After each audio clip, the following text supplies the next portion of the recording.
Rajabazar science college, সেখানে উত্তেজনা।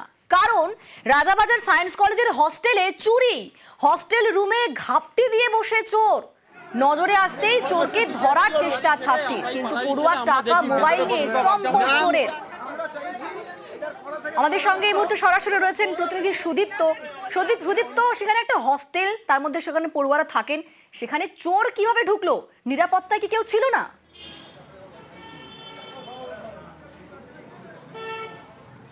দেখো, এটাই হচ্ছে প্রশ্ন অনিন্দিতা। আমি যেখানে দাঁড়িয়ে রয়েছি এমজি রোডের কলকাতা বিশ্ববিদ্যালয়ের মহিলা হোস্টেল, এবং সেখানের একজন ছাত্রী, তিনি কলকাতা বিশ্ববিদ্যালয়ের বড়বাজারে সায়েন্স কলেজের কেমিক্যাল ইঞ্জিনিয়ারিং ডিপার্টমেন্টের তৃতীয় বর্ষের ছাত্রী সায়ন্তনী চক্রবর্তী। তিনি এমনটা অভিযোগ করছেন যে গতকাল ঠিক রাত 3টে নাগাদ তার ঘরে কেউ একজন অজ্ঞাত পরিচয়ের ব্যক্তি ঢুকে পড়েন এবং তাকে তিনি দেখতে পান, এবং তারপরে তাকে তিনি ধরতে চেষ্টা করেন। তিনি তাকে ধরতে পারেননি এবং তারপরেই তিনি ব্যালকনি পেরিয়ে বাইরে বেরিয়ে যান, এবং তার মোবাইল চুরি গিয়েছে, তার পায়ে আঘাত লেগেছে, তার কিছু টাকাও চুরি গিয়েছে বলে এমনটাই তিনি অভিযোগ করছেন।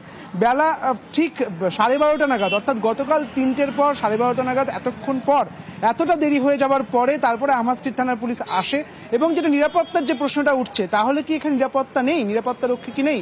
যখন নিরাপত্তা রক্ষীর সঙ্গে কথা বললাম, তিনি বলছেন যে এখানে সিসিটিভি রয়েছে, কিন্তু সামনের গেটে রয়েছে। একবার দেখানোর চেষ্টা করব। এখানে সিসিটিভি রয়েছে, কিন্তু সামনের দিকে রয়েছে, যেদিক থেকে চুরি হয়েছে সেই দিকে কোনো সিসিটিভির ব্যবস্থা নেই। অর্থাৎ এই হোস্টেলের মধ্যে সিসিটিভির যে পর্যাপ্ত ব্যবস্থা নেই তা ধরা পড়ছে। এবং নিরাপত্তারক্ষী তিনি বলছেন যে যেহেতু পিছনের দিক থেকে চুরি হচ্ছে বা সাইডের দিক থেকে চুরি হচ্ছে, তাহলে আমাদের পক্ষে কিভাবে সম্ভব নিরাপত্তা দেওয়া। অর্থাৎ তিনি একেবারে এড়িয়ে যাচ্ছেন এই বিষয়টা। এবং এই হোস্টেলের যিনি সুপার রয়েছেন ছায়ারানী মুর্মু, তাকে যখন বলা হচ্ছে, তিনি বলছেন যে আমি বলেছিলাম, অর্থাৎ তিনি বলেছিলেন সেই ছাত্রীকে যে তিনি পুলিশের কাছে যাবেন, তিনি তখন যেতে পারেননি। যদিও এতক্ষণ পরে আবারও যখন তাকে প্রশ্ন করলাম, তখন তিনি বলছেন আমার ভুল হয়েছে, আমি এতক্ষণে যাচ্ছি। এবং মেয়েটিকে নিয়ে এতক্ষণ পর ঠিক 2টো নাগাদ, এখনো পর্যন্ত তিনি যাননি, 2টো নাগাদ তিনি বেরোচ্ছেন, এবং এরপরে তিনি আমাস্ট্রিট থানায় যাবেন এবং মেয়েটিকে নিয়ে তিনি অভিযোগ জানাবেন বলছেন। বেশ, ধন্যবাদ সুদীপ্ত। বাঙালি জাত্যাভিমানের শান, কলকাতায় ভাষা আন্দোলনের পোস্টারে মমতা বন্দ্যোপাধ্যায়, অভিষেক বন্দ্যোপাধ্যায়ের ছবি। শহরের বিভিন্ন জায়গায় পোস্টার পড়েছে। আমাদের সঙ্গে এই মুহূর্তে রয়েছেন প্রতিনিধি আবিরের সঙ্গে কথা বলবো। আবির, বাঙালি জাত্যাভিমানের শান দিয়ে এবার শহরে পোস্টার পড়লো।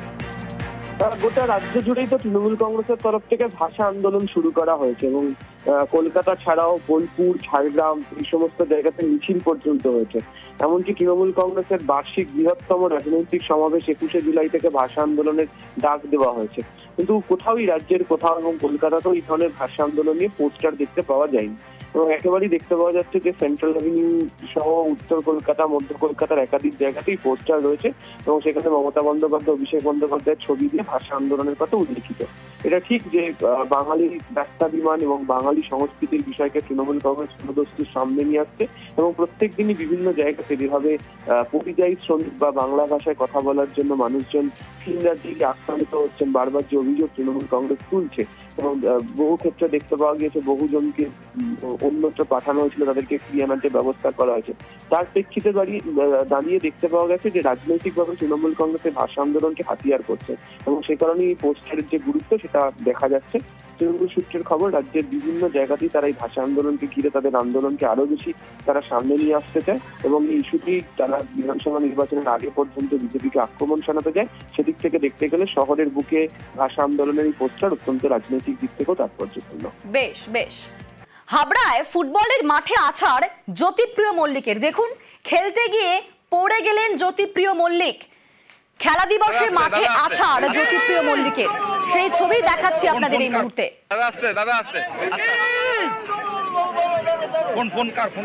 পুরসভার টিমকে নেতৃত্ব দিতে গিয়েই বিপত্তি, বিধায়ক অধিনায়ককে তুললেন দর্শকরাই। আমাদের সঙ্গে রয়েছেন প্রতিনিধি জিয়াউল বিস্তারিত বলতে পারবে। জিয়াউল, কিভাবে পড়ে গেলেন তিনি? দেখো, খেলা দিবস উপলক্ষে সেখানে হাবড়া বিধানসভা এলাকায় একাধিক দল করে সেখানে কিন্তু খেলা হচ্ছিল, এবং পৌরসভার যে দল করা হয়েছিল সেই পৌরসভার নেতৃত্বে ছিলেন জ্যোতিপ্রিয় মল্লিক, প্রাক্তন মন্ত্রী এবং বিধায়ক। ফলে খেলা শুরু হওয়ার বেশ কিছুক্ষণের মধ্যেই যখন তিনি বল নিয়ে ভেলকি নাচ দেখাচ্ছিলেন অপোনেন্ট টিমকে, তখন তিনি বেসামাল হয়ে একেবারে মাঠেই হুমড়ি খেয়ে পড়েন, এবং তারপরেই প্রচুর দর্শক এবং যারা তার সমর্থক তারা এসে তাকে ধরলেন, কিন্তু তখন তিনি বললেন যে বয়সটা শুধুমাত্র সংখ্যা মাত্র। ফলে যুব সমাজে তিনি আইকন, ফলে খেলাটা তার একটা নেশা রয়েছে, ফলে তার জন্য এই একেবারে যে রাজ্য সরকারের একটা খেলা দিবস উপলক্ষে তিনি মাঠে নেমেছিলেন এবং সেখানেই হুমড়ি খেয়ে পড়েন এবং প্রচুর দর্শক তাকে সঙ্গে সঙ্গে থেকে উদ্ধার করেন। ফলে বেশ কিছুটা আহত হলেও তিনি কিন্তু খোশমেজাজি ছিলেন তার, কারণ তিনি ভেলকি দিয়ে কিন্তু একাধিক গোলও করেন অপোনেন্ট টিমকে। ফলে খেলা দিবস উপলক্ষে কিন্তু এই মাঠে নামে এবং সেখানেই আজকে পড়া। পরবর্তীকালে তিনি বলেন সবটাই ঠিক আছে, কোনো সমস্যা নেই, কিন্তু দর্শকদের আনন্দ দিয়েছেন প্রাক্তন মন্ত্রী এবং বর্তমান বিধায়ক জ্যোতিপ্রিয় মল্লিক। বেশ, ধন্যবাদ।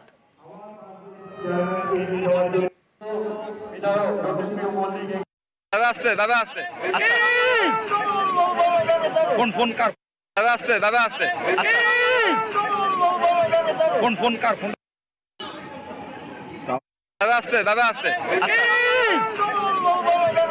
ফোন কার দাদা আসতে নির্বাচন রয়েছে, খেলা কি হবে? খেলা হবে, অবশ্যই। খেলা ছাড়া হয় নাকি? খেলা হয়েছে, ভালো খেলা হবে। 26-এর ভোটের প্রস্তুতি একদম আরম্ভ করে দিয়েছি প্রস্তুতি, খেলা দিয়ে না, প্রস্তুতি করছি, খেলা দেওয়ার উদ্দীপনা বাড়লো। দেখুন, দাঁড়িয়ে রয়েছেন এই পুরুষ, ইনি পাচ্ছেন লক্ষ্মীর ভান্ডারের টাকা। স্ত্রীর লক্ষ্মীর ভান্ডারের টাকা ঢুকছে স্বামীর অ্যাকাউন্টে। কিভাবে? মাথা ভাঙার এই যে ঘটনা, অর্থাৎ স্বামীর অ্যাকাউন্টে টাকা ঢুকছে, কিভাবে ঘটছে?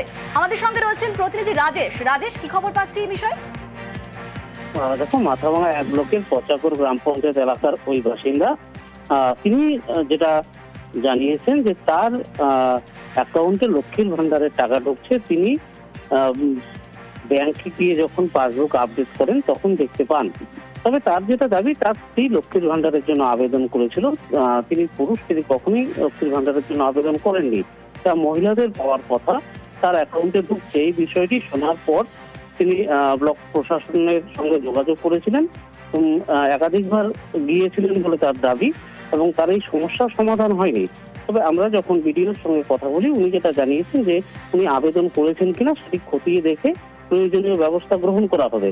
তবে বিরোধীরা যেটা দাবি করছে যে প্রশাসনিক ব্যর্থতার জন্যই এমনটা হয়ে থাকতে পারে, কারণ লক্ষ্মীর ভান্ডারে আবেদনের সময় ওই ব্যক্তির মহিলা যদি আবেদন করে থাকে, ভুলবশত যদি তার অ্যাকাউন্টও দিয়ে থাকে, সেটা খতিয়ে দেখার দায়িত্ব প্রশাসনের। প্রশাসনিক ব্যর্থতাকে কিন্তু দায়ী করা হয়েছে। অর্থাৎ খতিয়ে দেখার ব্যবস্থার আশ্বাস দিচ্ছেন ভিডিও। ধন্যবাদ রাজেশ। ফর্ম ফিল আপ করছিল আপনার বউ, কিন্তু আপনার বউ পাচ্ছে না, আপনার অ্যাকাউন্টে টাকা ঢুকছে 1 বছর থেকে। তো আপনার অ্যাকাউন্টে ঢুকছে যে সমস্যা সমাধানের জন্য গেছিলাম, সমাধান হয়নি। কোথায় গিয়েছিলেন? ভিডিও মৌখিকভাবে বলেছেন লক্ষ্মীর ভান্ডার ঢুকছে, সেটা বলেছেন? আমার অ্যাকাউন্টে লক্ষ্মীর ভান্ডারটা ঢুকতেছে, কি এটা কি সমস্যা করি সমাধান করা। আচ্ছা, তাহলে ওটা হবে সমাধান। ওনার যে সমস্যা সম্বন্ধে অ্যাপ্লিকেশন অফিসে জমা করে পড়েছে কিনা আমরা দেখছি, দেখে আমরা খতিয়ে দেখে ব্যবস্থা নিচ্ছি। আমরা দেখছি ওনার লক্ষ্মীর ভান্ডার টাকা কোন অ্যাকাউন্টে ঢুকছে, ওনার অ্যাকাউন্ট না ওনার হাজবেন্ডের অ্যাকাউন্টে ঢুকছে, আমরা তা খতিয়ে দিচ্ছি।